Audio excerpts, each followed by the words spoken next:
তো বন্ধুরা, তো আমরা এখন খাওয়া দাওয়ার পর বেরিয়ে পড়ছি আমি আর মামা আমাদের গ্রামের পরিবেশটা দেখাতে। তো মামার বাড়ি হুগলি জেলায়, তো এইসব গ্রামের পরিবেশ মামা এখনও দেখেনি। এখানে এসে দেখে মামা তো খুব ভালো লাগছে। তো মামাকে কেন একা দেখাবো, তাই তোমাদের সাথেও শেয়ার করি। চলো আমাদের গ্রামের পরিবেশটা কেমন। আর আমাদের ধান জমির কাছে এসেছি মামাকে আমাদের ধান জমি দেখাতে। তো তোমাদেরকেও দেখাচ্ছি, চলো দেখতে থাকো। আমরা এখন মাঠে মাঠে চলে এসলাম।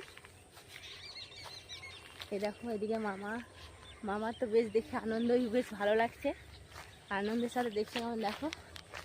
তো এইখানে ফুল চাষ হয়েছিল, তো এখন ফুল উঠে যাওয়ার পর লাগিয়ে দিচ্ছে বেগুন চারা লাগিয়েছে। তো এই দেখো এইদিকে আমাদের ধান, আমাদের পরিবেশটা দেখো একবার। এই যে আমাদের ধানের গাছ, এই যে দেখো মামা, এই যে কেমন। মামা তো এইসব দেখেন, এই না মামার তো খুব ভালো লাগছে দেখে।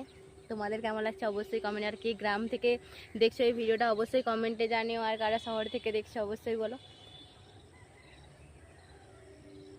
কেমন, গ্রাম না শহর। শহরে তো থাকো, কোনটা ভালো, গ্রাম না? গ্রামটা ভালো লাগে।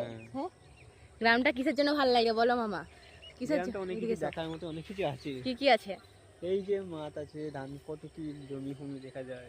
আর তোমাদের শহরে কি দেখা যায়? শহরে শুধু বাড়িঘর এইসব দেখা, বড় বড় বিল্ডিং, তাই তো। তো বন্ধুরা, তোমরা অবশ্যই কমেন্টে জানিও যে শহর ইজ দ্য বেস্ট না গ্রাম। আমার কাছে, আমি গ্রামে থাকি, কিন্তু আমি বলবো না যে শহর খারাপ বা গ্রাম খারাপ। আমার কাছে দুটোই ভালো, কিন্তু যেহেতু আমি নিজে গ্রামে থাকি, তো তাই না গ্রামটাই আমার কাছে বেস্ট। তোমাদের কাছে কোনটা বেস্ট অবশ্যই তোমরা কমেন্টে জানো। তো আমাদের পরিবেশটা তোমার কেমন লাগলো অবশ্যই জানো। এই দেখো এটা হলো আমাদের পরিবেশ। তো আজকের জন্য ভিডিওটা এই পর্যন্তই। দেখা হচ্ছে নেক্সট কোনো ভিডিওতে। ভালো লাগলে অবশ্যই লাইক কমেন্ট করতে অবশ্যই ভুলে যেও না। টাটা বাই বাই, চলো।